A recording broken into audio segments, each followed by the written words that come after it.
सबको जय मसीह की। परमेश्वर के अति पवित्र नाम की स्तुति हो।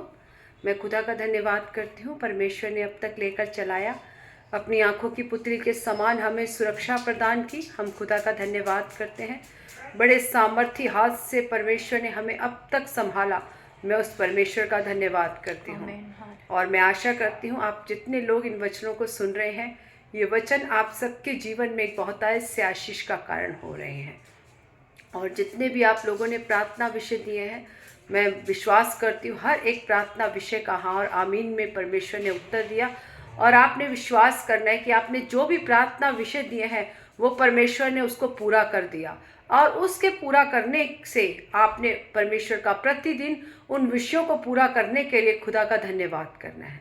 जब हम परमेश्वर के का धन्यवाद करने वाले बन जाते हैं तो परमेश्वर हमारी हर एक बातों को सुनकर, हमारी हर एक प्रार्थनाओं को सुनकर उसका हाँ और आमीन में उत्तर देता है। हम धन्यवाद करते हैं खुदा का। और आइए हम प्रार्थना में चलें, अपने सरों को झुकाएं और खुदा से प्रार्थना करें। हालेलुया। धन्यवाद यीशु प्रभु, धन्यवाद सामर्थी पिता परमेश्वर। हालेलुया।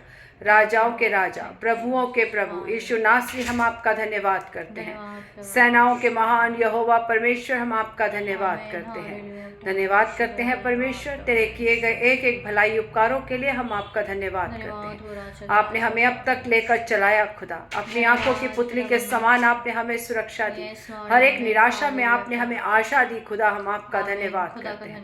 धन्यवाद करते हैं पिता परमेश्वर। आज की आराधना, प्रार्थना, आज का वचन हर एक के जीवन में बहुतायत से आशीष का कारण हो पिता परमेश्वर। जितने लोग इन वचनों को सुनते हैं, ये वचन उन सब के जीवन में एक आशीष का कारण हो। जितने लोग आराधना करते हैं, तेरा एक बड़ा छुटकारा और चंगाई उनके जीवन में होने के लिए खुदा मैं प्रार्थना करती हूँ परमेश्वर। हम धन्यवाद करते हैं। आगे के समय को, हर एक बातों को आपके हाथों में समर्पण करते हैं। इस सभा का आदि और अंत आप होने के लिए खुदा हम प्रार्थना करते हैं। आज जो भी वचन बोया जाए खुदा, वो तेरी आत्मा के द्वारा हो परमेश्वर। मुख मेरा हो खुदा, परंतु तेरी आत्मा मुझ में होकर पिता परमेश्वर बोले और बातचीत करे खुदा। धन्यवाद करती हूँ। आज यदि कोई निराशा में है, ये वचन उसके लिए एक आशा का कारण हो पिता परमेश्वर। यदि आज कोई बीमारी में है, एक बड़ा छुटकारा और चंगाई तेरी ओर से होने के लिए खुदा हम प्रार्थना करते हैं। धन्यवाद करते हैं। आगे के समय को, अपने जीवन को, हर एक बातों को पिता आपके हाथों में सौंपते हैं। आपने प्रार्थना सुनी, धन्यवाद। सारी आदर, महिमा, जलाल खुदा हम आपको देते हैं। छोटी सी प्रार्थना अपने उद्धारकर्ता पिता परमेश्वर यीशु नासरी के मीठे सामर्थ्य और जीवित नाम से मांगते हैं। आमीन, आमीन, आमीन। सबको जय मसीह की। आइए हम हाथों को उठाकर अपने मुंह को खोलकर उस परमेश्वर की आराधना करें। हालेलुया। तेरी स्तुति प्रशंसा हो, तेरी हर पल महिमा हो। तेरी स्तुति प्रशंसा हो, तेरी हर पल महिमा हो। तू अवर्णित है, तू सुंदर है, मेरा पहला पहला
महिमा हो, तेरी स्तुति प्रशंसा हो, तेरी हर पल महिमा हो। आमेन। धन्यवाद यीशु प्रभु, धन्यवाद सामर्थ्य पिता परमेश्वर, हालेलुया। राजाओं के राजा, प्रभुओं के प्रभु यीशु नासरी, हम आपका धन्यवाद करते हैं। सेनाओं के महान यहोवा परमेश्वर, हम आपका धन्यवाद करते हैं। ऐ मेरे मन यहोवा को धन्य कहे, और जो कुछ मुझ में है उसके पवित्र नाम को धन्य कहे। ऐ मेरे मन यहोवा को धन्य कहे, उसके किसी उपकार भलाई को ना भूलना। वही तो तेरे सभी अधर्मों को क्षमा करता है, वही तेरे रोगों को चंगा करने वाला खुदा है, वही तेरे सर पर करुणा और दया का मुकुट बांधता है। हम धन्यवाद करते हैं खुदा। आगे वचन की सेवकाई को पिता आपके हाथों में सौंपते हैं। आज जो भी वचन बोया जाए खुदा, हर एक के हृदय को चीरने वाला बने परमेश्वर। तेरा पिता वचन दो धारी तलवार है खुदा, हमें आर पार से पिता काटता और छांटता है पिता परमेश्वर। आज तेरा वचन परमेश्वर तेरे लोगों के लिए एक आशीष का कारण हो, एक आत्मिक उन्नति का कारण हो पिता परमेश्वर। हम धन्यवाद करते हैं खुदा। आगे के समय को, अपने जीवन को, हर एक बातों को आपके हाथों में सौंपते हैं। आपने प्रार्थना सुनी, धन्यवाद। सारी आदर महिमा जलाल आपको देते हैं। यीशु नासरी के मीठे सामर्थ्य और जीवित नाम से मांगते हैं। आमेन, आमेन, आमेन। परमेश्वर के अति पवित्र नाम की स्तुति हो। मैं खुदा का धन्यवाद करती हूँ। परमेश्वर ने आज का दिन दिखाया, मैं खुदा का धन्यवाद करती हूँ। आज हम लोग वचन की मनादी के लिए प्रेरितों 12 का, जब हम 1 से लेकर 5 तक पढ़ते हैं, उस समय हेरोदेस राजा ने कलीसिया के कई व्यक्तियों को सताने के लिए उन पर हाथ डाले। उसने यूहन्ना के भाई याकूब को तलवार से मरवा डाला। तब उसने देखा कि यहूदी लोग इससे आनंदित होते हैं, तो उसने पतरस को भी पकड़ लिया। वे दिन अख़मीरी रोटी के दिन थे।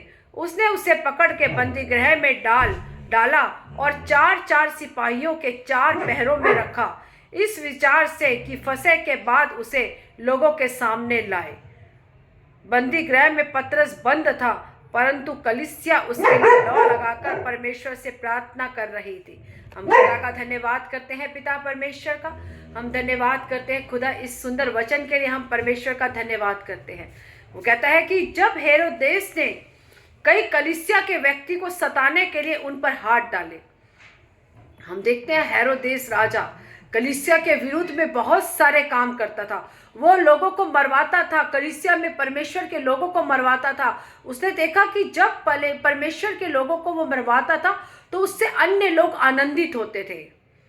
जब हम देखते हैं कि उसने यूहन्ना के भाई को याकूब को तलवार से मरवा डाला, तब कलीसिया को ये समझ नहीं थी कि कलीसिया ने प्रार्थना करने हैं, क्योंकि कलीसिया की प्रार्थना से परमेश्वर कहता है कि बहुत सारे बंधन टूटते हैं। जब हम परमेश्वर के आगे प्रार्थना करते हैं, जब हम उसके कार्य को करते हैं, उसके सन्मुख आते हैं, तो परमेश्वर हमारे बंधनों को तोड़ता है। उस समय कलीसिया को यह समझ नहीं थी कि उसने प्रार्थना करनी है, तो उसको तलवार से मार डाला जाता है। परंतु उसके बाद जब वो पतरस को बंदी गृह में डालते हैं, तो कलीसिया को समझ में आती है, और कलीसिया जब लौ लगाकर प्रार्थना करती है तो यीशु के नाम से हर एक बंदी गृह खुल जाता है। जब कलीसिया प्रार्थना कर रही थी, जब हम उसका आगे पढ़ते हैं कि कलीसिया ने जब प्रार्थना की तो परमेश्वर ने बंद दरवाजों को खोल दिया। परमेश्वर ने अपने स्वर्गदूतों को भेजा और परमेश्वर ने उस द्वार को खोल दिया। हर एक ताला, कितने पहरों में हेरोदेस ने उस पतरस को जब बांध रखा था, इतने पहरे में, इतने वो बंदी गृह में, इतने तालों के बीच में उसने रखा था और इतने सिपाहियों को उस पर तैनात किया था। लेकिन जब कलीसिया ने लौ लगाकर प्रार्थना की तो हर एक बंधन खुल गया। कितने भी ताले थे, हर एक ताला यीशु के नाम से खुल गया, और स्वर्गदूत ने आकर उसको हाथ मारा और कहा, खड़ा हो पतरस, और उसको लेकर बाहर निकाला। जब हम लोग प्रार्थना करते हैं, जब हम आराधना करते हैं, क्योंकि कलीसिया का कर्तव्य है कि अपने लोगों के लिए प्रार्थना को करना। जब हम दूसरों के लिए प्रार्थना करने वाले बन जाते हैं तो परमेश्वर हमारे जीवन में भी आत्मिक उन्नति देता है, हमारे जीवन में भी आशीषित देता है। हम प्रार्थना करें जब हम शुरू में हम प्रार्थना को शुरू करें तो केवल पहले शुरुआत में परमेश्वर की बड़ाई और प्रशंसा करें। उसके बाद परमेश्वर ने जो कुछ हमें दिया उसके लिए परमेश्वर का धन्यवाद करें। कई लोग प्रार्थना शुरू करते हैं तो अपनी प्रार्थनाएं, मुझे ऐसा कर दे, मुझे ये चाहिए, मुझे ये चाहिए, मुझे ये चाहिए, केवल अपने ही अपने लिए।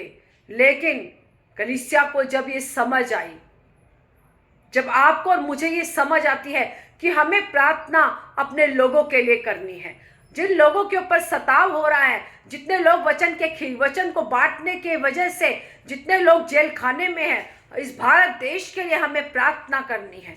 जब कलीसिया, जब प्रभु के लोग मिलकर प्रार्थना करते हैं तो वो देश के हालात बदल जाते हैं। हर एक वो कानून जो मसीह के खिलाफ बना हुआ है, यीशु के नाम से जब कलीसिया प्रार्थना करती है, जब आप और मैं घुटने पे आकर परमेश्वर से प्रार्थना करते हैं तो हर एक कानून यीशु के नाम से कैंसल हो जाएगा। लेकिन आपको और मुझे प्रार्थना करनी जरूरी है, अपने लोगों के लिए, अपनी कलीसिया के लिए, अपने परिवारों के लिए, क्योंकि उसने कहा हम मसीह में एक हैं। इसीलिए केवल अपने ही आत्मिक आशीषों के लिए नहीं, अपनी सांसारिक आशीषों के लिए नहीं, अपने लिए ही नहीं, केवल हमें दूसरों के लिए प्रार्थना का योद्धा बनना है। जब हम दूसरों के लिए प्रार्थना करने वाले बन जाएंगे, हम जब दूसरों के लिए आशीष मांगने वाले बन जाएंगे तो परमेश्वर आपको और मुझे दुगनी आशीषों से भरेगा। लेकिन लोगों को समझ नहीं कि उन्होंने प्रार्थना कैसे करनी है और किस विषय में और कैसे करनी है। जब आपको और मुझे समझ आ जाएगी, जब हम प्रार्थना शुरू करें तो अपने परमेश्वर की बड़ाई और प्रशंसा करें, उसका धन्यवाद करें। उसने जीवित रखा, उसने अब तक संभाला, पिता तेरा धन्यवाद।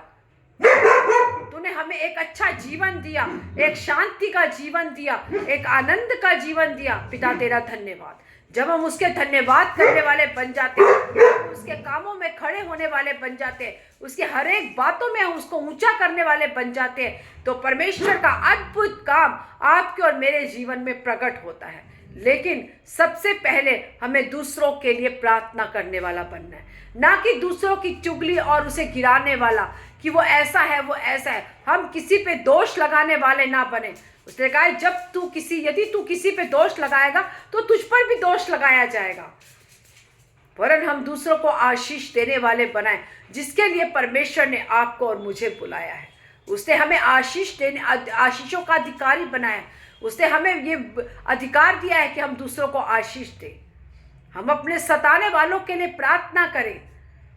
जब हम लोगों के लिए प्रार्थना करने वाले बन जाते हैं तो हमारे बंधन, हमारे परिवार के बंधन, हमारे जो भी संतान के विषय में प्रार्थना है, जो हमारी पीढ़ियों के विषय में प्रार्थना है, जो हमारे घर के लिए प्रार्थना है, परमेश्वर हर एक प्रार्थनाओं को सुनता है। लेकिन हमें दूसरों के लिए प्रार्थना करने वाला बनना है। जब कलीसिया ने लौ लगाकर प्रार्थना की, जब कलीसिया लौ लगाकर उसके लिए प्रार्थना करने की, तो यीशु मसीह के नाम से पतरस का हर एक बंधन खुल गया, जेल खाने के बंधन खुल गए। हम धन्यवाद करते हैं परमेश्वर का। इसीलिए आपको और मुझे को प्रार्थना करना बहुत जरूरी है, खासकर इस समय के लिए जो आज समय चल रहा है। इस समय के लिए आपको और मुझे अपने देश के लिए, देश के न्यायाधीशों के लिए और मंत्रियों के लिए, कि परमेश्वर हमारे मंत्रियों को बुद्धि ज्ञान समझते, इस देश को कैसे चलाना है उन्हें तू लेकर चला। हमें अपने लोगों के लिए प्रार्थना करनी है। वो नियम जो परमेश्वर के खिलाफ बना है, उस नियम के कैंसिल होने के लिए प्रार्थना करनी है। जो भी शैतान की योजना परमेश्वर के विरुद्ध है, उस योजना को कैंसिल होने के लिए आपको और मुझे प्रार्थना करनी है। जब हम लोग मिलकर, एक मन होकर, एकजुट होकर, कलीसिया मिलकर इस देश के लिए, लोगों के लिए प्रार्थना करेगी तो उस चीज के हालात बदल जाएंगे, हर एक चीज बदल जाएगी। परमेश्वर का अद्भुत काम प्रकट होगा। जिस प्रकार उस पतरस जब जेल खाने में था, वहां पर अद्भुत काम प्रकट हुआ, उसी प्रकार इस भारत देश में एक बेदारी आने के लिए आप लोग मैं प्रार्थना करें। परमेश्वर का काम, परमेश्वर की इच्छा मर्जी जैसे स्वर्ग में पूरी होती है, उसी प्रकार हमारे देश में, हमारे जीवन में, हमारे लोगों के जीवन में पूरी होने के लिए हम लोग प्रार्थना करें।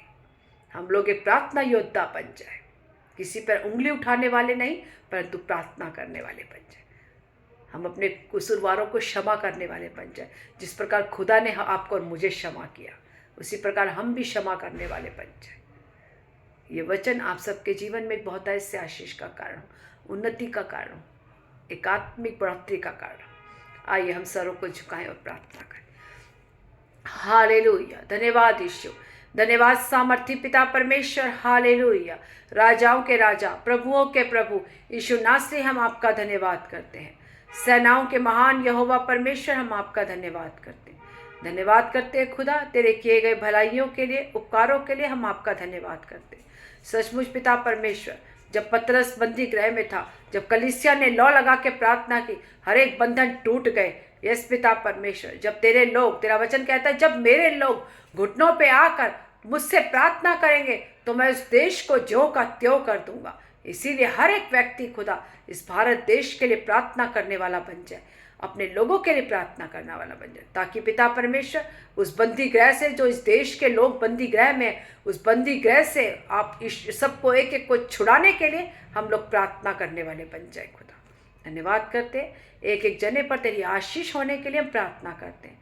धन्यवाद करती हूँ परमेश्वर, आगे के समय को, अपने जीवन को, वचन सुनने वाले प्रत्येक व्यक्ति को आपके हाथों में सौंपती हूँ। आपने प्रार्थना सुनी, धन्यवाद। सारी आदर महिमा जलाल आपको देती हूँ। यीशु नासरी के मीठे सामर्थ्य और जीवित नाम से मांगते हैं, आमीन आमीन आमीन।